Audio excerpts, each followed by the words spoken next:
Thanks for coming today. Listen to all of us talk about things that we're passionate about. So I am going to talk about a little bit about emergency medicine, more about a perspective. Let's see if I can get this switch. Great.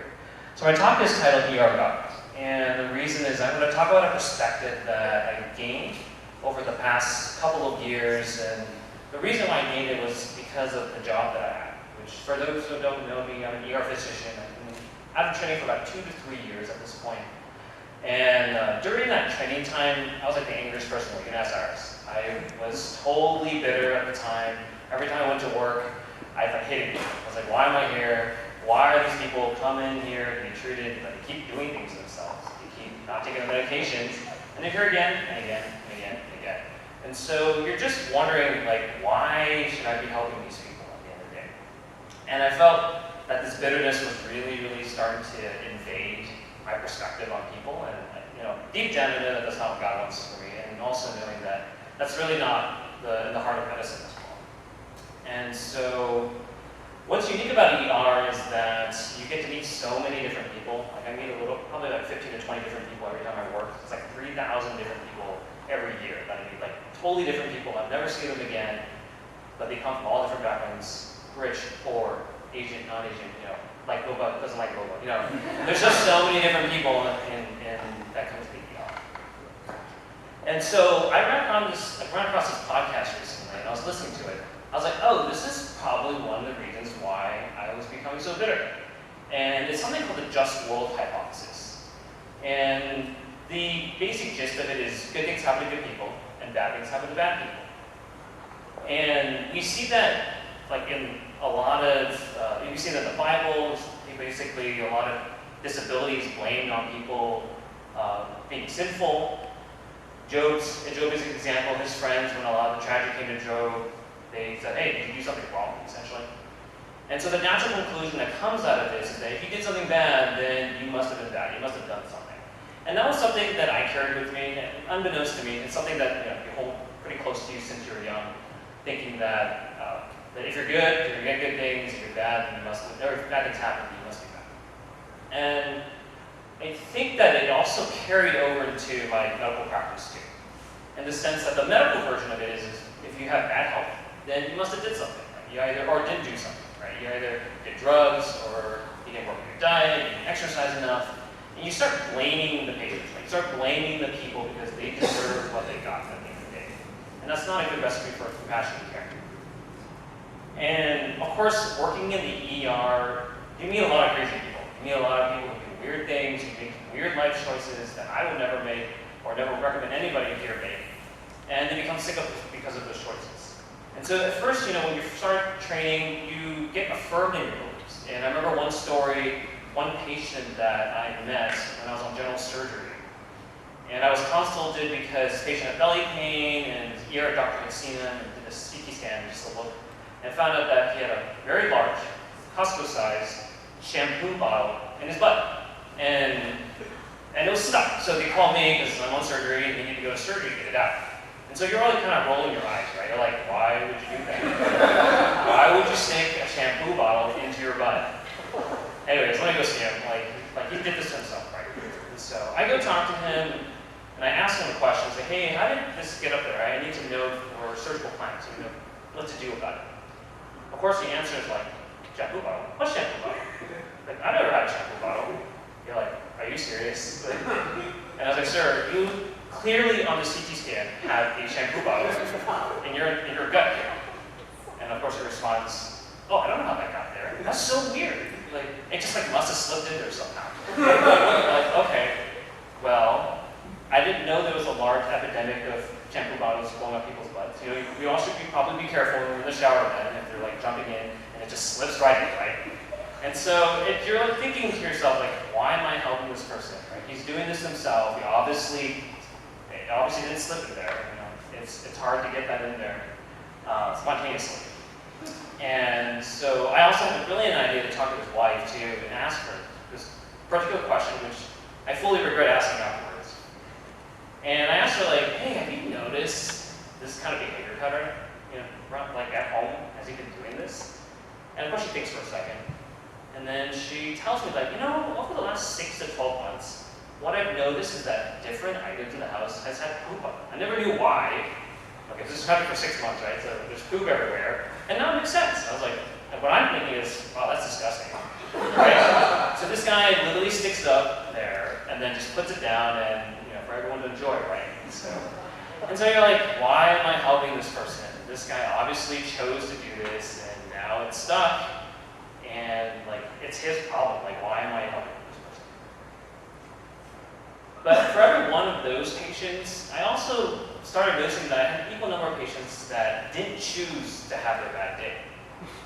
They were either born with medical problems or something just happened out of chance and they didn't choose it.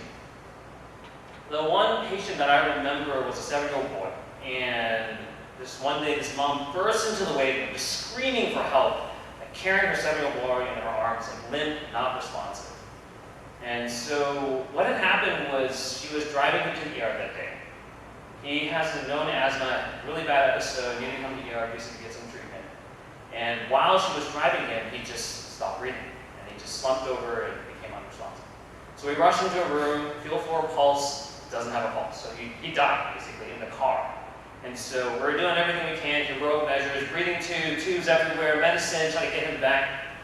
And eventually we actually get the heart back. And it's beating, we stabilized the patient enough to go to the nearest children's hospital where he could get further care. So at this point, we're patting ourselves on the back, right? We're like saving lives and kicking ass here, right? We cheated death again, and we gave this boy a second chance. 2 weeks later, I get a notice from the children's hospital because they always do this. They just let the transferring doctor know what happened to the patient. And I found 2 days later that he's brain dead, essentially. And he'd been down long enough where he didn't get oxygen, and now his brain is permanently damaged and wasn't going to wake up. So that's kind of sad, right? And you're like, oh, wow, I guess I didn't kick ass that day. And the saddest part is, I was thinking about, like, this kid didn't choose to have asthma, right? This kid did not choose to live in Fresno, which was where I was at the time, where the air is bad, and asthma gets hard to control because of that. He didn't choose to die that day. And so you start to struggle with this. You're like, hey, I had this viewpoint of the world where people deserve what they get, but yet at the same time, there's all these people that badly just kind of happened to them. They didn't choose it. Especially, for the kids, they really don't choose a lot of this. Of course, you hold strong to the long-held beliefs that you have. You're kind of chugging along until usually you reach a rock bottom moment. And my rock bottom moment was during the end of a night shift one time. It was like 5 in the morning, and I was just tired, right? You've been up all night, and you've been seeing patients, busy, and then the patient gets roomed in, the new patient gets placed into a room. And I usually read the chart, get a quick preview, like what am I getting myself into, what's the patient about. And so this patient is a paraplegic, meaning that he doesn't move his legs and paralyzed from the waist down. He's a known drug user, laundry list of medical problems. So I'm thinking in my head already, this is probably the type of patient that does a lot of things to himself, comes to the ER, I gotta fix him, and then we send him home and he comes back later eventually because he did something with himself again. So I'm already kind of thinking like being jaded at this point.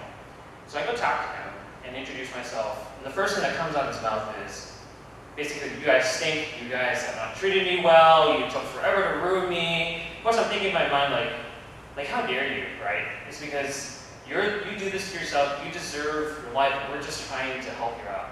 And I literally snapped at that point, and I'm arguing with the patient in the ER 5 in the morning, like publicly, waking up everybody else because it's 5 in the morning, right? So everyone's asleep. And I had to be pulled aside by one of my colleagues and say, hey, why are you fighting with a paraplegic? Which is right. He's the guy that's helpless, and you're the doctor. It's just not a good look. But it's not just it's not a good look, right? It's just, why am I fighting with anybody? Why am I so bitter? Why am I so angry all the time about seeing their patients? And it comes to this crossroad where, I had 2 choices. Either I can choose the path of resilience, which is basically, I'm going to chug along, doesn't matter how much my beliefs are being challenged, but I'm just going to keep going. I know there's some exceptions, but I'm still right about my beliefs. Or you can choose the path of rumination, which is fortunately the path that I decided to choose.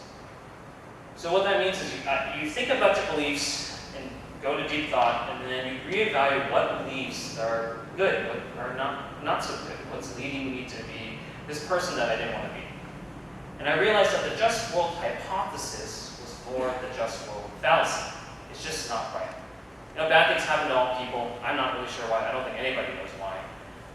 But I think the problem is, what I realize is that we don't know the entirety of the story. There's probably a lot of things that people don't choose, but they end up happening to them. Even later on, when I found out about the shampoo bottle patient, that 2 years ago he had a traumatic brain injury, and since then he's been very hypersexual, and just it's a result of his traumatic brain injury. Did he choose to have a traumatic brain injury? Maybe. Did he choose to be hypersexual afterwards? That's a pretty rare thing that happens, but it does occasionally. And so probably not. And so, to quote one of the grandfathers of emergency medicine, he said, "We are here to treat patients, judgment is for the Lord."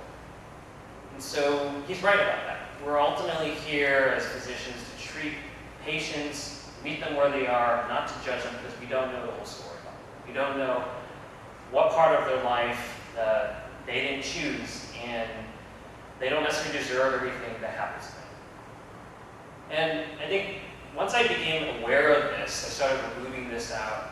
Slowly but surely, it made me a lot happier, honestly. It helped me be a better person, be a better physician, more importantly, be a better Christian, and to be able to love people rather than judge them all the time and think that they're deserving what they get.